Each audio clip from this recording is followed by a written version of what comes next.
क्योंकि नंद के यहाँ आज लाला भयो है, नंद के यहाँ आज छोरा भयो है। बोले नंद के लाला की लीला काय को बोल रहे हो, जोर से बोलो। बोले नंद के लाला की परमात्मा का जय घोष उच्च स्वर से होना चाहिए। क्योंकि मैंने आपको बताया था कि जब हम हृदय से परमात्मा का जयकारा लगाते हैं, हमारे यहाँ शास्त्रों में 3.5 करोड़ तीर्थों का वर्णन आया है और 3.5 करोड़ ही रोम छिद्र हमारे शरीर में होते हैं। जब हम पाप कर्म करते हैं, घर गृहस्थी में कहीं भी चलते फिरते उठते बैठते, कहीं पर भी किसी भी परिस्थिति में हमसे जब पाप होता है तो हमारे द्वारा किया गया वो पाप हमारे उन रोम छिद्रों पर जाकर बैठ जाता है। तो शास्त्रों में बताया कि पवित्र होने के लिए 3.5 करोड़ बार स्नान करो, पर 3.5 करोड़ बार स्नान कोई करेगा? बोलो, करेगा कोई 3.5 करोड़ बार? बोले महाराज आजकल तो एक बार भी मुश्किल से हो रहा है। लेकिन हर समस्या का समाधान है शास्त्रों में। बोले 3.5 करोड़ बार स्नान करने का मतलब है कि जब हम कथा में, कीर्तन में, सत्संग में, कहीं भी भक्ति भाव में बैठकर मुख से भगवान का जय घोष करते हैं, मुख से परमात्मा का नाम गाते हैं और हाथों से ताली बजाते हैं। मुख से हमने भजन भाव कुछ भी गाया और हाथों से ताली बजाई, तो हमारे द्वारा जो भजन गाया गया था वो करोड़ों टुकड़ों में विभक्त हो जाता है। 3.5 करोड़ टुकड़ों में विभक्त होने के बाद वो भजन के भाव जो है, भजन के वो शब्द छोटे छोटे रूप में हमारे शरीर के 3.5 करोड़ रोम छिद्रों पर बैठ जाते हैं। और जैसे ही भक्ति का, भजन का वो भाव हमारे शरीर पर बैठता है तो 3.5 करोड़ बार तुम्हारा उसी समय स्नान हो जाता है। भक्त वत्सल भगवान है कि इसलिए जयकारा भी खूब जोर से लगाया कर और ताली भी खूब जोर से बजाया कर, तब हो जाएगा रोज तुम्हारा 3.5 करोड़ बार का स्नान। बोले भक्त वत्सल भगवान है कि नंद बाबा ने ब्रजवासियों से कही, अरे भैया आप सभी लाला का उत्सव मनाओ, मुझे तो कंस के यहाँ कर भेंट करने जाना है, कंस के यहाँ कर देने जाना है। नंद बाबा निकले, मार्ग में वसुदेव जी से मिलना हुआ। अब वसुदेव जी से कहने लगे कि अहो ते देवकी पुत्रः कंसेन बहवो हता, एका वशिष्ठा वरदा कन्या सापी दिवंगता। अरे भैया, सुनने में आया था कि इस पापी कंस ने देवकी के 6 पुत्रों को मारा था और 7वां गर्भ में ही नष्ट हो गया था और 8वां कन्या थी, वो भी दुर्गा का रूप उसने ले लिया था। अब वसुदेव जी ये तो कह नहीं सकते थे कि आपके यहाँ जो 2 लाला पल रहे हो मेरे ही हैं, ये तो बोल नहीं सकते थे, क्योंकि ये तो सब छुपाई बात थी। तो थोड़ा सा बस ऐसे कह दिया। राधे। नंद बाबा कहने लगे, बोले भैया मेरे यहाँ जो लाला पल रहे हैं वो आप सभी के ही आशीर्वाद से तो भयो है। हाँ भैया, सबका आशीर्वाद। पर देखो नंद बाबा जी, इस समय आपको ज्यादा विलंब नहीं करना चाहिए, तुरंत अपने गोकुल चले जाना चाहिए, क्योंकि वसुदेव जी जानते हैं कंस पापी है, दुराचारी है, कुछ भी कर सकता है। कंस ने रात्रि में आपातकालीन सभा बैठाई, अपने समस्त दुष्ट राक्षस परिकरों को बुलाया और उनसे कहा कि देखो, जो बात आकाशवाणी ने कही थी उसी बात की पुष्टि उस कन्या ने भी की थी। यदि मुझे मारने वाला ब्रजमंडल में पैदा हो चुका है तो मैं नहीं चाहता कि मेरा शत्रु अधिक दिन तक जीवित रहे, उसके बचपन में ही उसे मार देना चाहिए। राक्षस कहने लगे, महाराज आप चिंता नहीं करो, 2 महीने के अंदर जितने भी बच्चे पैदा हुए होंगे ब्रजमंडल में, हम उन समस्त बच्चों को जाकर मारकर आ जाएंगे। 2 महीने के अंदर जितने बच्चे ब्रज में पैदा हुए हैं सबको मार डालेंगे हम, उसी में तुम्हारा शत्रु भी मर जाएगा। उसी समय कंस की मुंह बोली बहन, बकासुर की खास सगी बहन बकी, जिसको कंस पूतना नाम से बुलाता है, पूतना आई, कहने लगी महाराज कंस मैं जाऊंगी आपके शत्रु को मारने के लिए। कंस कहने लगा पूतना तुम जाओगी? अरे तुझ राक्षसी को कौन घुसने देगा अपने यहाँ? 5-5 लंबे इंची तुम्हारे ये लंबे दांत, विभत्स ऐसा तुम्हारा ये स्वरूप, ऐसा विकराल तुम्हारा ये शरीर, कौन घुसने देगा तुझ राक्षसी को अपने यहाँ? पूतना कहने लगी आप चिंता काहे को करते हो, अच्छा सा प्लस्तर चढ़ा के जाऊंगी। जानते हो ना कहां चढ़ता है प्लस्तर?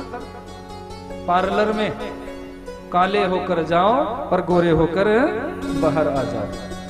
शादी वाले दिन कुछ रूप और होता है, 20 दिनों के बाद देखो तो पहचान में ही नहीं आई। अब पूतना मायावी शक्तियों को जानती है।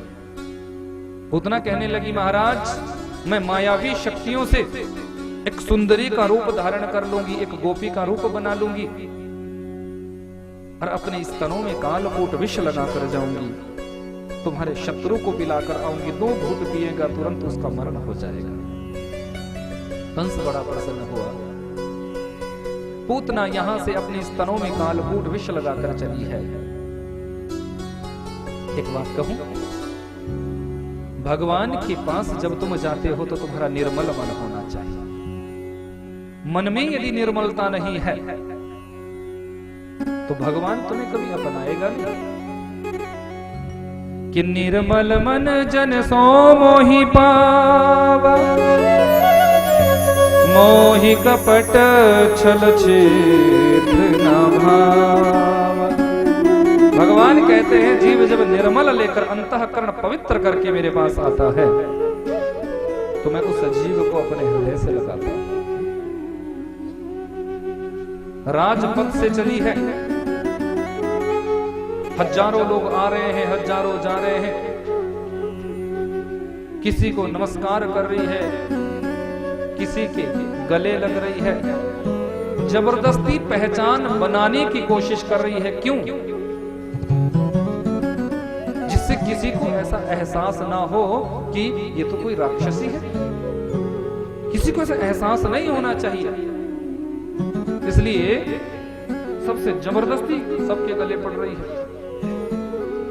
देखो जबरदस्ती चिपकना भी अच्छा नहीं लगता। कई लोगों की आदत होती है ना दिखावा करने की, वो दिखाते हैं ताकि 10-20 लोगों को जब तक ये पता ना चले कि अरे इनकी तो इतनी पहचान है, इनको तो इतने लोग जानते हैं। पर भगवान के यहां दिखावा नहीं चलता, याद रखना। मुझे एक छोटा सा प्रसंग याद आ रहा है, चलते चलते सुना दूं, हो सकता है किसी बहू बेटी माता बहन के काम आ जाए। एक बार कोई सीधी सादी गांव की बेटी और उसी की दूसरी सहेली जो शहर में रहती थी, थोड़ा एडवांस, अब शहर वाले थोड़ा एडवांस होते हैं ना जी, चलो एडवांस होना अच्छी बात है, पर इतने भी ज्यादा ना हो कि गड़बड़ ही हो जाए। अब आई, कहने लगी चल बहन तुझे मैं शॉपिंग करा के लाऊं। अब पहुंच गए होंगे एलांटे में शॉपिंग करने के लिए। अब जैसे ही शॉपिंग करने के लिए गए तो मार्ग में जो कोई मिलता ना, किसी से हैंडशेक कर, किसी से हेलो हाय करती, किसी के गले लगता, उसको दिखा रही है कि देख मेरा परिचय कितना है, देख मुझे कितने लोग जानते हैं। वो बेचारी गांव की बेटी सीधी सादी नजरें झुकाकर जा रही है और नजरें झुकाकर ही वापस आई। घर में पहुंची तो कहने लगी अरे तू तो बड़ी बोर है, दोबारा तेरे साथ नहीं जाऊंगा, दोबारा तुझे अपने साथ कहीं लेकर नहीं जाऊंगी। अरे देखा मेरा कितना परिचय है, मुझे कितने लोग जानते हैं, तू तो बस नजरें झुकाकर चलती रही क्यों? उस सीधी सादी गांव की बेटी ने बड़ा अच्छा उत्तर दिया है, ध्यान से सुनिएगा। उसने कहा बहन तू क्या चाहती है, मैं नजरें उठाकर नहीं चल सकती थी क्या? मेरी नजरें पूरे रास्ते में झुकी रही, उसका एक ही कारण है, मेरा सदैव ऐसा मनोभाव रहता है कि यदि मेरी नजरें झुकी हुई रहेगी तो कम से कम मेरे पिता और मेरे भाई की नजरें सदैव उठी हुई रहेगी।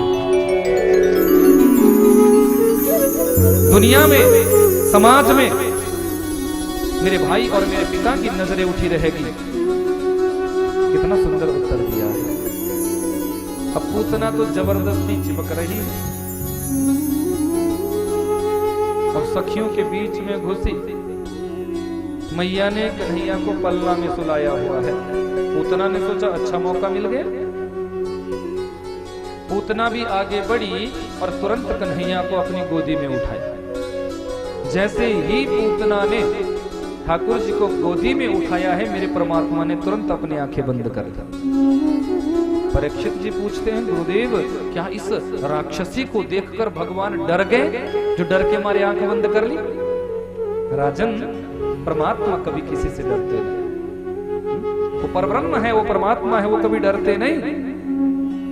लेकिन आंखें बंद करने का कारण ये है कि भगवान विचार करते हैं कि देखो 24 अवतारों में 2 ही अवतार मेरे सर्वश्रेष्ठ है, एक रामावतार और दूसरे कृष्णावतार। इन दोनों अवतारों में सबसे पहले मुझे एक स्त्री का ही उद्धार करना पड़ा, एक राक्षसी का ही उद्धार करना पड़ा। रामावतार में ताड़का का उद्धार और कृष्णावतार में ये 7वें दिन पूतना मौसी आ गई। मात्र 6 दिन के है कल। दूसरा कारण, मेरे परमात्मा ने आंख बंद इसलिए की कि प्रभु की आंखों में सूर्य और चंद्रमा वास करते हैं। तो सूर्य और चंद्रमा ने जब इस राक्षसी को देखा तो मानो पलकों से अपने आप को ढक लिया हो, यह विचार किया हो कि हमें नहीं देखना ऐसी राक्षसी को। दुनिया लाड लदा रही है, दुलार कर रही है, प्यार कर रही है, उत्सव खुशियां मना रही है, और ये राक्षसी हमारे प्रभु को विषपान कराने आई है। तीसरा भाव, मेरे परमात्मा ने आंख बंद इसलिए की कि भगवान विचार करते हैं, ना जाने इसने मेरे भ्रम में आज तक ब्रज के कितने बच्चों को खाया है, कितने बच्चों को मारा है। आज परमात्मा ने आंख बंद करके उन समस्त जीवात्माओं का स्मरण किया हो, चिंतन किया हो, क्योंकि आज समस्त जीवात्माओं को मुझे मुक्ति दिला दी है। चौथा भाव, मेरे परमात्मा ने आंख बंद इसलिए की, भगवान विचार करते हैं आई तो ये मारने हैं, लेकिन काम ये वो करने वाली है जो एक मां करती है। मारने का मार्ग इसने वो चुना है जो एक मां का मार्ग होता है। दूध तो मां ही पिला सकती है। तो आंख बंद करके मानो भगवान ने यह चिंतन किया हो कि मुझे इसे कौन सी गति प्रदान करनी है। पांचवा भाव, मेरे गोविंद ने आंख बंद इसलिए की, गोविंद विचार करते हैं कि विष पीने का स्वभाव तो मेरा है ही नहीं, मैंने तो कभी विष पिया नहीं। विष पीने का अभ्यास तो भोलेनाथ को है, क्योंकि जितना भी विष समुद्र मंथन से निकला था, अंजलि बांधकर बाबा पी गए थे, जरा सा बुखार भी नहीं आया था। तो बाबा विश्वनाथ का आज ध्यान किया हो कि प्रभु आप आओ, मेरे कंठ में विराजमान हो जाओ, दूध दूध मैं पीता चला जाऊंगा, विष विष आप पीते चले जाना। पूतना ने अपना स्तन निकाला है, परमात्मा के मुख में दिया है, गटक गटक गटक गटक करके मेरे परात्पर प्रभु पूतना के स्तनों के दुग्ध को पीना शुरू कर दिया। पूतना सोचती है बड़ा विचित्र बालक है, 2 घूंट पीने से ये तो मर जाना चाहिए था, पर ये तो मेरे दुग्ध का पान कर रहा है। पहले तो परमात्मा ने पूतना के स्तनों से दुग्ध का पान किया, जब संपूर्ण दुग्ध समाप्त हो गया तो अब स्तनों के माध्यम से प्राणों का संकर्षण किया है। जब जीव के प्राण निकलते हैं तो जीव तड़फता है, पूतना तड़फने लगी है कि सामुंच मुंचालमिति प्रभाषिणी निस्पीड्यमाना खिल जीव मर्मणि विवृत्य नेत्रे चरणौ भुजौ मुहु प्रसविन्न गात्राक्षिपदेरुरोदः। अरे लाला छोड़, अरे लाला छोड़, अरे लाला छोड़। 6 दिन के कन्हैया बोल पड़े, मौसी जी हम पे तो पकड़ना ही आवे, छोड़ना तो हम पे आवे ना, अब तो आपको ठिकाने लगा कर ही छोड़ो। अरे नन्ना सा बालक बड़ों की भाषा बोलता है। पूतना जान गई ये बालक साधारण नहीं है, ये विचित्र बालक है, अपने वास्तविक रूप में आ गई है। भागवत में वर्णन आया है, पूरे 7 कोश लंबे चौड़े शरीर, 18 किलोमीटर का शरीर यहाँ पूतना ने धारण किया है। बहुत विशाल रूप पूतना ने धारण किया है और आकाश मार्ग से कन्हैया को उड़ाकर ले जा रही है।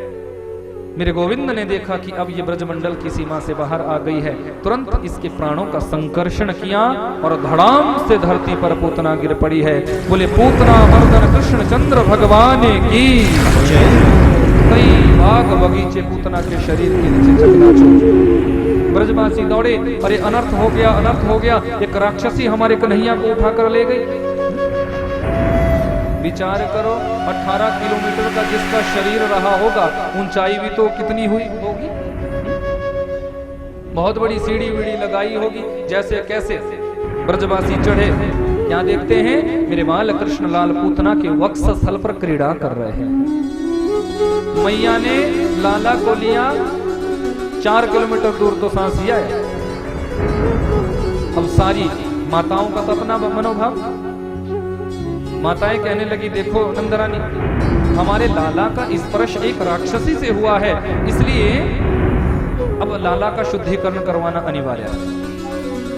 शुद्धिकरण होना चाहिए, बिना शुद्धिकरण से काम नहीं चलेगा। अब नंदरानी कहने लगी, बताओ कैसे होगा शुद्धिकरण।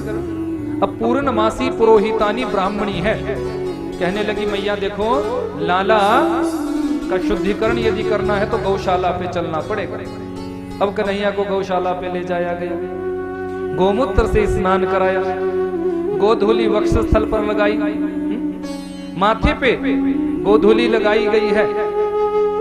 कन्हैया सोचने लगे, अब इन माताओं का अपना भाव आया तो दधी माखन खाने के लिए, तो फिर मैया लोग तो कुछ और ही करने लग गए। पूर्णमासी पुरोहितानी कहने लगी, देखो नंदरानी, मैं मंत्र पढ़ती हूँ और तुम यहाँ कन्हैया को झाड़ा देते रहना, झाड़े का मंत्र सीख लेना। पूर्णमासी पुरोहितानी ने गैया मैया की पूंछ को अपने हाथों में लिया और झाड़े का मंत्र प्रारंभ किया है। कथा सुनाते सुनाते सुखदेव जी की आंखें नम हो गई। राजन देखो इन माताओं, देखो इन माताओं को, भगवान के नाम से ही भगवान को ही आज झाड़ा लगा रही है कि इंद्रियाणि ऋषिकेश प्राणनारायणोऽवतु श्वेतदीपपतश्चित्तम् मनोयोगेश्वरोऽवतु। परमात्मा के नाम से ही परमात्मा को झाड़ा दिया जा रहा है। इंद्रियाणि ऋषिकेश, हमारे लाला की इंद्रियों की रक्षा ऋषिकेश भगवान करे। प्राणं नारायणोऽवतु, हमारे लाला के प्राणों की रक्षा नारायण भगवान करे। श्वेत दीप पतश्चित्तम, हमारे लाला के चित्त की रक्षा श्वेत दीप के ईश्वर करे। मनो योगेश्वरोऽवतु, हमारे लाला के मन की रक्षा योगेश्वर भगवान करे। बोले भक्तवत्सल भगवान की जय हो। परमात्मा के नाम से ही परमात्मा को झाड़ा लगाया जा रहा है। परमात्मा से बड़ा यदि कुछ है तो बंधुओं याद रखना, वो परमात्मा का नाम है। जिस शिला को, जिस पत्थर को राम उठाते हैं और जल में छोड़ देते हैं, वो शिला डूब जाती है, पर जिस शिला पर राम नाम लिख दिया जाता है, वो शिला पानी में भी तैरने लग जाती है। परमात्मा से बड़ा परमात्मा का नाम है।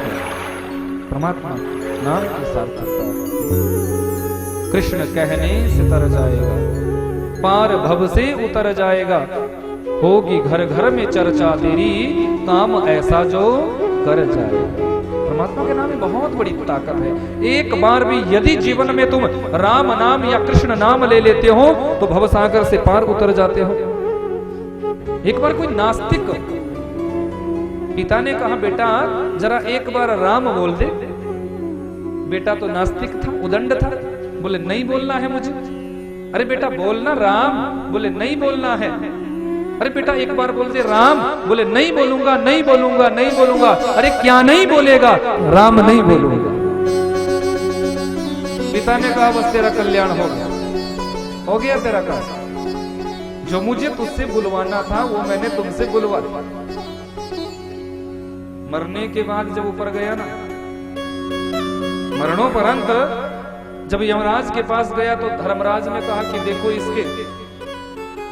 देखो जरा इसने क्या अच्छा कर्म किया है, क्या बुरा कर्म किया है, बताओ जरा।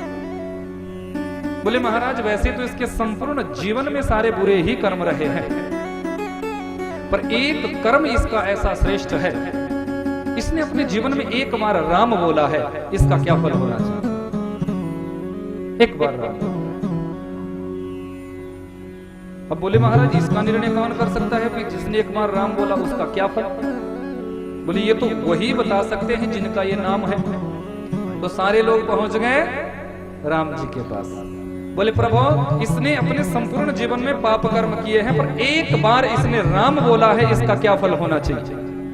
एक बार राम बोला है।